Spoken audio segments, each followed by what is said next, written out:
성경에 쓴 요셉에 대해서 아주 특이한 표현을 하는데 요셉이 미남이었다라는 말을 합니다.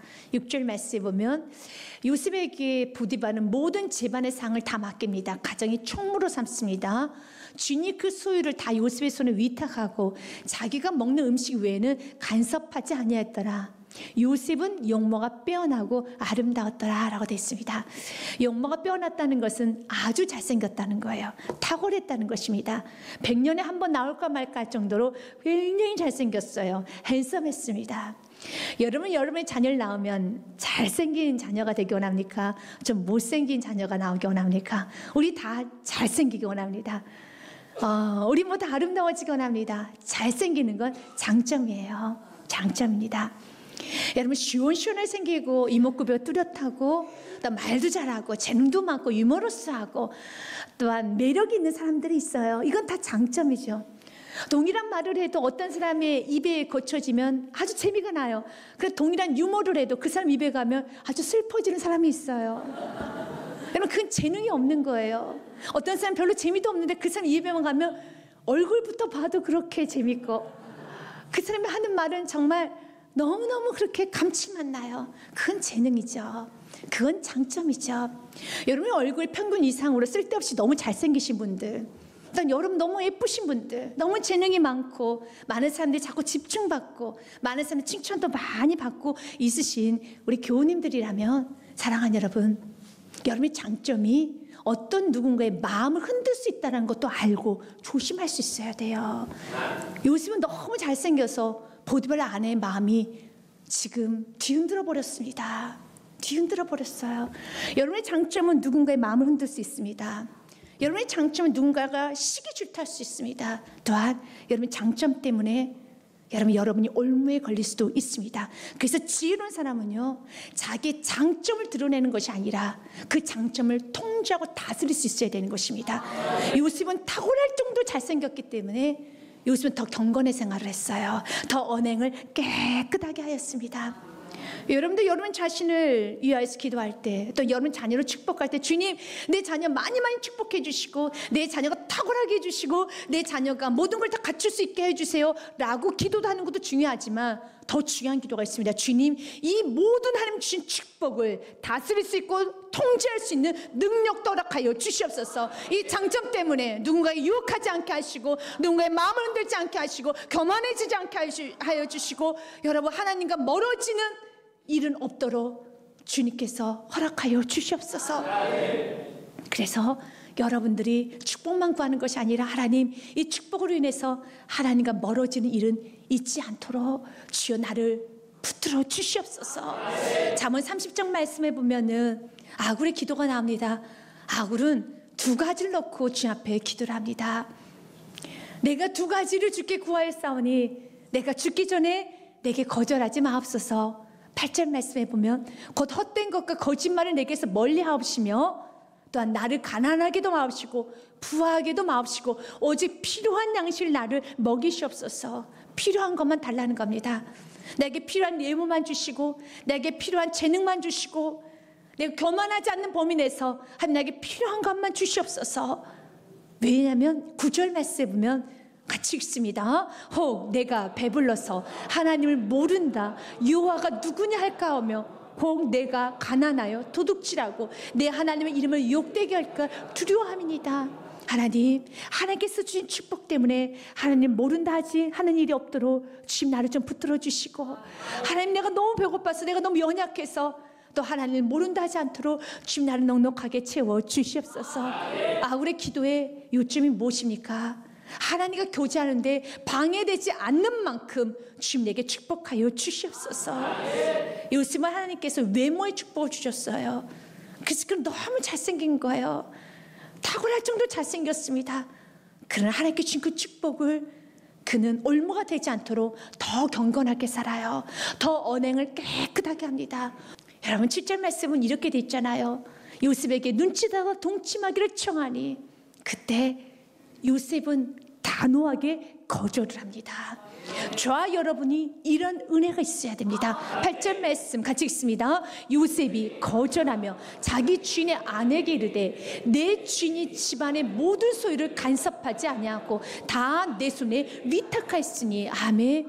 단호하게 거절합니다. 여기서 거절은 여지를 남겨두는 것이 아니라 완전히 끊어버립니다. 사랑하는 여러분, 하나님이 기뻐하지 않는 관계, 하나님 기뻐하지 않는 만남, 또한 내 자녀가 하나님 기뻐하지 않는 일을 하고 있다라면, 정말로 그 자녀를 사랑한다라면 여러분 단호하게 끊어줄 수 있어야 되는 것입니다. 보디발의 아내, 지금 그 아내는 부족한 게 없어요. 남편이 있습니다. 또한 물질도 있습니다. 직위도 있습니다. 부족한 게 무엇이 있습니까? 부족한 게 없어요. 그러나 지금 보디발의 아내는 여러분 노예에게 사랑을 구걸하고 있습니다. 노예에게 지금 동침을 구걸하고 있습니다. 얼마나 비참하고 얼마나 여러분 불쌍한 인생입니까? 요셉은 더 이상 그 여인을 비참하고 불쌍하게 만들지 않아요.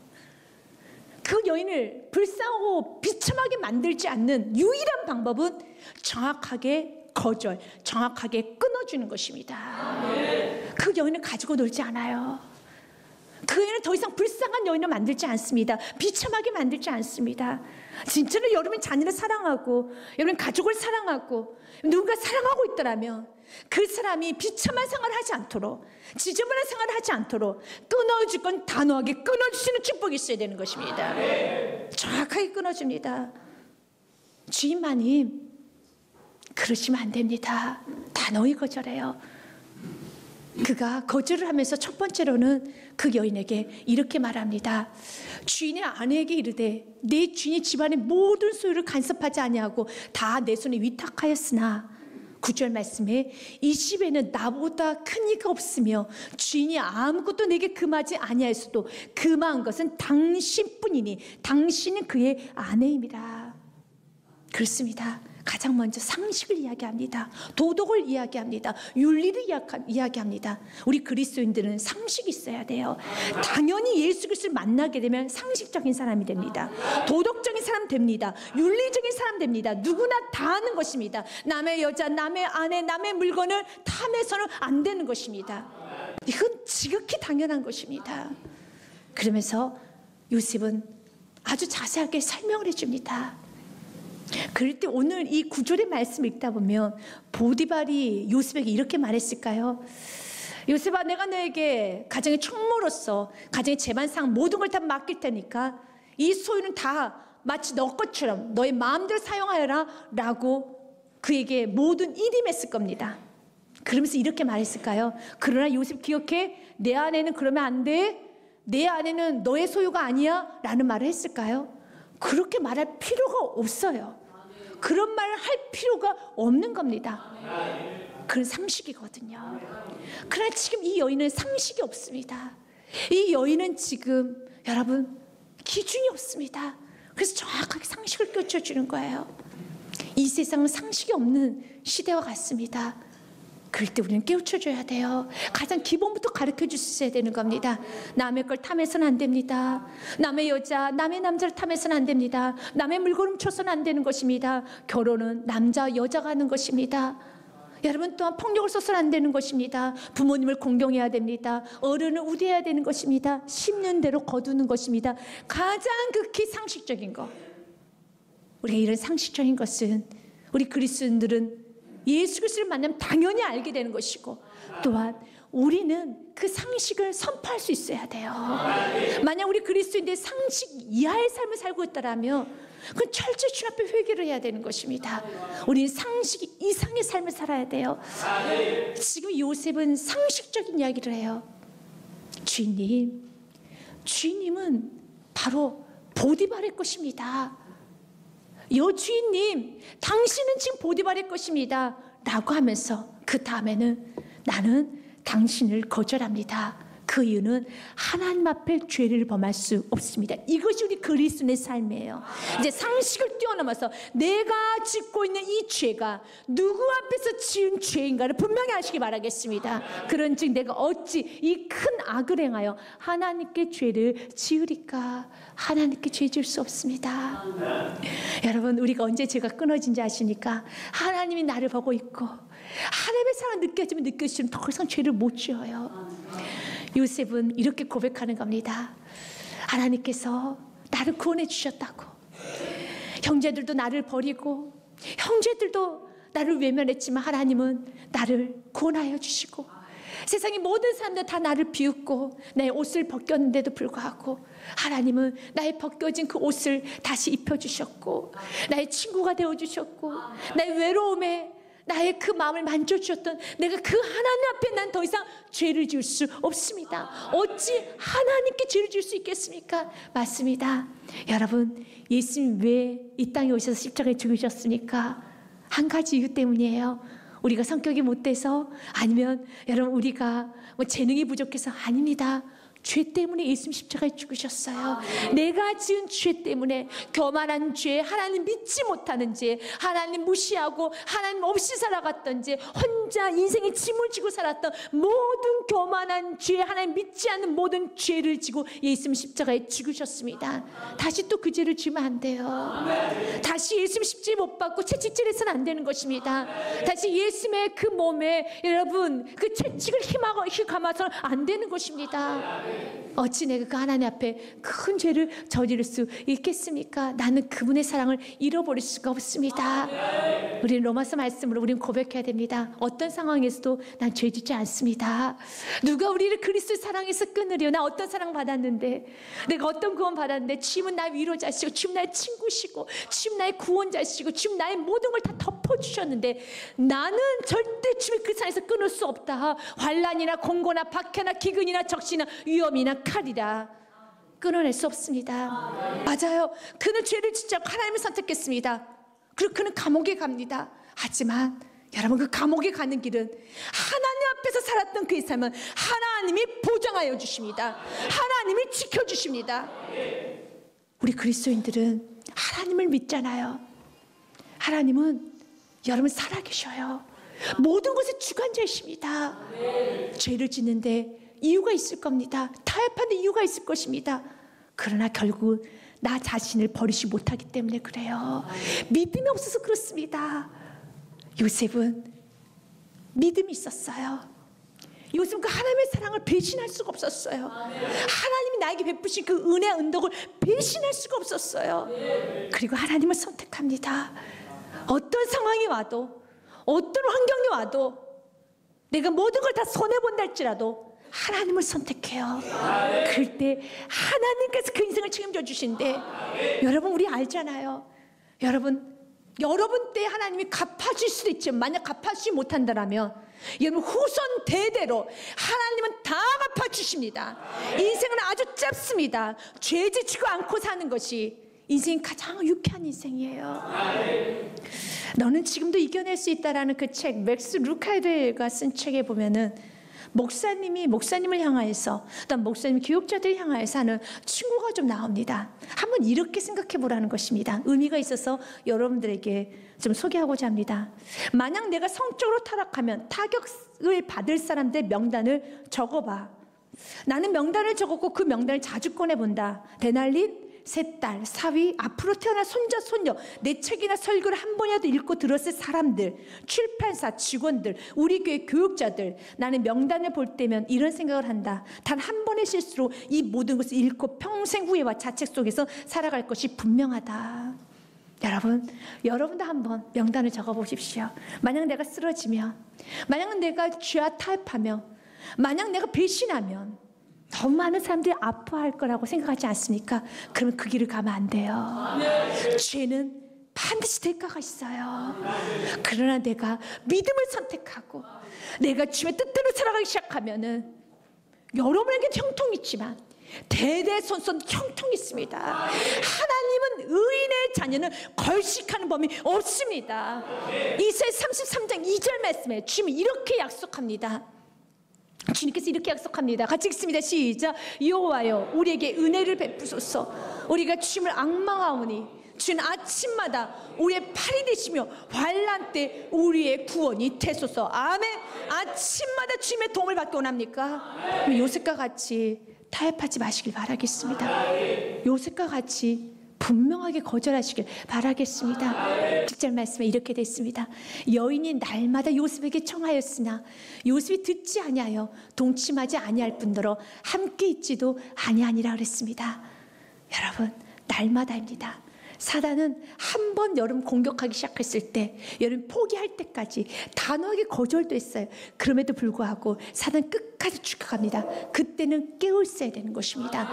베드로전서 말씀 5장 8절 말씀에 보면 우는 사자같이 사탄 마귀는 두루 삼킬 자를 찾아낸다고 되어 있습니다. 같이 읽습니다. 근신하라, 깨어라. 너희 대적 마귀가 우는 사자같이 두루 다니며 삼킬 자를 찾나니. 사자는 우는 법이 없다고 합니다. 하지만 극히 배가 고파 운다고 해요. 그러나 극히 배가 고파도 먹지 않는 것이 있습니다. 죽어 있는 건 먹지 않아요. 아주 자그마한 것이라 살아있는 것만 먹습니다. 이게 사자예요. 사탄도 마찬가지예요. 여러분들 살아있을 때 여러분 조심하셔야 돼요. 여러분들 안에 하나님의 나라에 대한 열정이 뜨거워지기 시작하고, 여러분 말씀 들리기 시작하고, 여러분 귀가 열리기 시작하고, 기도가 뜨거워지기 시작하고, 여러분 뭔가 사업을 시작하고, 여러분 확장이 돼 나가며 여러분들 안에 주님 향한 뜨거운 열정이 있다면 정말 지금은 깨어있을 때는 겁니다. 사단은 반드시 공격을 합니다. 왜요? 여러분이 살아있기 때문에. 죽은 자는 건들지도 않아요. 그러나 여러분 움직이기 시작할 때, 여러분 주님을 나라를 위해서 쓰고 싶고, 여러분들 안에 정말 가정에 축복받고 싶다, 내 자녀를 축복하고 싶다, 이제 하나님 나라를 위해서 내가 쓰임받고 싶다, 나는 열정이 쏟아오르면 오를수록 사탄은 우는 사자와 같이 두루 삼킬 자 찾아다닙니다. 요셉을 찾아다녔어요. 그러나 요셉을 넘어뜨릴 수 없었습니다. 그 누구도 요셉을 넘어뜨릴 수 없습니다. 요셉은 확고한 믿음이 있었기 때문에 죄와 타협하지 않았습니다. 그는 날마다 청합니다. 그러나 깨어 있습니다. 깨어 있어요. 그랬던 요셉, 유혹에 넘어가지 않는 요셉. 사단은 마지막 카드를 씁니다. 유혹에 넘어가지 않으니 이제 그의 인생 통째로 이제 망가뜨리겠다는 생각을 좀 한 것 같습니다. 그래서 요셉에게 누명을 씌워 감옥에 집어넣어 버립니다. 11절부터 13절 말씀 보면, 그러할 때 요셉이 깨어 있고 또한 보디발의 아내는 날마다 동침하고자 요구할 때, 바로 우리들의 상황이에요. 사단이 공중못에 잡고 있고 우리는 깨어있을 그때, 그런 상황에서도 예기치 않는 사건이 올 수 있어요. 요셉이 그의 일을 하러 그의 집에 들어갔더니 그 집 사람들은 하나도 거기 없었더라. 그리고 12절에 누가 나타났느냐? 그 여인이 그의 옷을 잡고 이르되 나와 동침하자. 그러나 요셉이 자기 옷을 그 여인의 손에 버려두고 밖으로 나가매라고 그랬습니다. 여러분, 그 여인이 나타나서 동침하자 그래요. 그런데 요셉이 자기 옷을 그 여인의 손에 버려두고 밖으로 나갑니다. 그 모습이 13절 말씀 보면 도망치는 모습이에요. 같이 읽습니다. 시작. 그 여인이 요셉이 그의 옷을 자기 손에 버려두고 도망하여 나감을 보고, 아멘. 꿈이 있는 사람은, 하나님을 사랑하는 사람은 도망갈 수 있어야 돼요. 죄 지은 사람만 도망가는 거 아니에요. 여러분들이 어떤 문제에선 도망가야 될 문제가 있습니다. 어떤 문제는 대화로 풀어야 되는 문제가 있고, 어떤 문제는 뭐 제압도 하고, 어떤 문제는 뒤집기도 하고, 어떤 문제는 주거니 받거니 하면서 뭔가를 내 것을 찾아와야 되는 것이 있습니다. 그러나 음행의 문제는 무조건 도망입니다. 성경은 이렇게 되어 있습니다. 고린도전서 6장 18절 말씀에 보면 음행은 피하라고 되어 있습니다. 사람이 범하는 죄마다 몸 밖에 있거니와 음행하는 자는 자기 몸의 죄를 범하느니라. 음행의 장소는 피해야 되는 영역입니다. 거기서는 이야기하고 대화를 하고 정복하고 제압하고 내 것을 챙기고 가는 것이 아닙니다. 디모데후서 말씀에도 2장 22절에 또한 너의 청년의 정욕을 피하고 주를 깨끗한 마음으로 부르는 자들과 함께 의와 믿음과 사랑과 화평을 따르라고 됐습니다. 음행의 영역에서는 무조건 도망쳐야 되는 것입니다. 요셉은 지금 가정이 총무예요. 그리고 또한 요셉은 남자입니다. 여러분, 보디발의 아내가 여러분 그의 옷을 잡고 매달립니다. 그때 충분히 권면할 수 있어요. 주인님, 주인 마님 그러시면 안 됩니다 라는 말을 할 수 있습니다. 그러나 그는 그런 말 하지 않아요. 또한 그 옷을 잡고 있을 때 남자가 힘이 얼마나 셉니까? 얼마나 자기 옷을 챙겨서 갈 수 있습니다. 하지만 그는 그 옷을 버리고 도망칩니다. 그 정도로 급하게 도망칩니다. 얼마든지 그 여인을 누르고 올 수 있습니다. 그 여인을 밀치고 올 수 있습니다. 하지만 밀치고 오는 것이 아니라 어떤 것도 하지 않습니다. 자기가 입었던 그 옷도 버리고 도망 나와요. 음행의 문제에서는, 음행의 장소는 피하는 게 가장 좋아요. 음행의 장소는 가지 않는 게 가장 좋습니다. 음행의 장소는, 음행은 농담거리로 삼아야 될 영역이 아닙니다. 성경은 음행은 피하라고 되어 있었고, 음행은 농담거리 삼아서는 안 되고, 음행의 장소, 음행이 예상되는 만남, 음행의 그런 모든 것들은 철저하게 단호하게 끊어낼 수 있는 축복이 있어야 되는 것입니다. 이렇게 주님께 피하여 도망갔었을 때, 주의 말씀을 듣고 피하여 도망갔었을 때 하나님 그 인생을 책임져 주세요. 시편 말씀에 보면 이렇게 되어 있습니다. 18편 말씀에 보면 30절에 하나님의 도는 완전하고 여호와의 말씀 순수하니 그는 자기에게 피하고 자기에게 도망하는 모든 자의 방패시로다. 난 잠언 18장 말씀에도 10절 같이 읽습니다. 여호와의 이름은 견고한 망대라. 의인은 그리로 달려가서 안전함 얻느니라. 아멘. 여러분 유혹이 올 때, 여러분들 유혹이 올 때, 여러분 음행의 장소에는 주님께 피해야 돼요. 죄를 여러분 지을 수밖에 없는 그런 환경에 있을 때 그 자리를 피해야 되는 겁니다. 물질의 손해 볼 수 있습니다.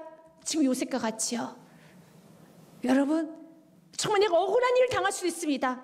그러나 피하는 것이 맞습니다. 결국 여러분 그가 하나님 말씀대로 옷도 내팽개치고 도망갔더니 그 두 가지, 옷과 도망갔다는 그 두 가지 이유 때문에 오늘 본 말씀 14절서부터 17절 말씀까지 바라보니 그 두 가지 때문에 그는 강간죄로 감옥에 들어갑니다. 14절서부터 18절 말씀을 보면은 동일한 단어가 계속적으로 반복하여 나옵니다. 그 여인의 집 사람들을 불러서 그들에게 이르되 보라 주인이 히브리 사람 우리에게 데려다가 우리를 희롱하게 하는도다. 그가 나 동침하고자 내게로 들어오므로 내가 크게 소리를 질렀더니 그가 나의 소리 질러 부름을 듣고 그의 옷을 내게 버려두고 도망하여 나갔느니라. 그러면서 옷이 증거물이 되어버렸습니다. 그의 옷을 곁에 두고 자기 주인이 집으로 돌아오기를 기다려 옷이 무엇이 됐습니까? 증거물이 됐어요. 그 옷 때문에 그는 진짜 죄수가 되어버린 겁니다. 17절에 이 말로 그에게 말해 이르되 당신이 우리에게 데려온 히브리 종이 나를 희롱하고 내게로 들어왔으므로 18절 같이 읽습니다. 내가 소리질러 불렀더니 그가 그의 옷을 내게 버려두고 밖으로 도망하여 나갔나이다. 사랑하는 여러분, 하나님 말씀대로 음행은 피하라 해서 도망갔고 옷도 다 내팽개쳐 도망갔는데 오히려 그 옷 때문에 도망갔다는 것 때문에 그가 강간범으로 감옥에 들어갑니다. 떳떳하면 왜 도망가? 이 옷은 증거물이야. 옷을 챙겨왔었으면 됐을 텐데 도망가지 않고 그가 여기서 여러 가지 말을 했었으면 됐었을 텐데 라고 생각하시는 분도 있을 겁니다. 그렇지 않아요. 하나님은 우리가 때로는 주님을 위해 헌신했던 시간, 주님을 위해서 내 모든 걸 다 포기하고 주님 말씀대로 선택을 했었을 때 여러분도 요셉과 같이 감옥이라는 결과를 얻을 수도 있어요. 그러나 우리는 알잖아요. 그 감옥은 축복의 장소입니다. 어떤 상황에서도 하나님 말씀을 선택해야 되는 거예요. 지금 이 사건으로만 보면은 야, 하나님 말씀대로 살았더니 하나님께 말씀에 충성하여서 내 생명 걸고 내가 하나님 말씀을 선택했더니 아, 내가 이렇게 오해를 받는구나, 내가 이렇게 감옥에 들어가는구나 라고 생각할 수 있잖아요. 그럼 우리는 요셉의 끝을 알지 않습니까? 하나님께서는 요셉을 한 가정의 노예로서 평생 살다가 마쳐지기를 원하지 않았어요. 여러분, 노예로 평생 살고 끝나는 인생 되기 원합니까? 아니잖아요. 여러분은 노예 인생이 아니에요. 그래요, 노예로서 그런 먹고 입고 마시는데 괜찮은 인생을 살고 있습니다. 그러나 우리가 먹고 입고 마시는 인생으로 우리가 살다 하나님의 나라에 가는 것이 아닙니다. 하나님 여러 명한 크고 위대한 일을 계획하고 계십니다. 하나님은 요셉을 통하여서 12지파가 세워지고 열방에 축복해주는 축복의 통로를 삼기 위하였습니다. 그래서 노예 옷을 벗긴 거예요. 이제 됐다. 요셉아, 너 이제 노예 옷 벗어. 그리고 질소 옷 입어. 그 질소 옷을 입고 못합니까? 그곳에서 그 애굽의 문화, 정치, 경제, 예술 모든 걸 다 배우고, 그리고 술 맡은 간원장을 만나게 됩니다. 그리고 그 감옥에서 어디로 올라가는? 예굽의 총리 자리로 올라가는 영적 고속도로가 뚫어지는 그 시간이 바로 오늘의 그가 하나님을 위해서 선택했던 그 시작이었다는 것입니다. 우리가 오늘 또 결단해야 될 말씀입니다. 같이 읽습니다. 너희는 자신을 종으로 내주어 누구에게 순종하든지 그 순종함을 받은 자의 종이 된 줄을 너희가 알지 못하느냐? 혹은 주의 종으로 사망에 이르고 혹은 순종의 종으로 의에 이르느니라.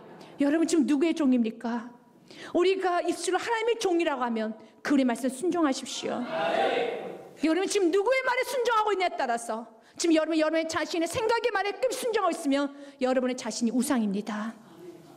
우리가 하나님의 말씀에 순종하면 우리는 그분의 종입니다. 우리 이번 한 주간도 여러분 그분의 종답게, 그분의 신여, 그분의 머슴답게 우리 살아가는 축복이 있어야 되는 것입니다. 이번 한 주간에도 어떤 상황에서도 죄짓지 않고 멋지게 사는 이번 한 주간이 되시길 주님으로 축복드립니다.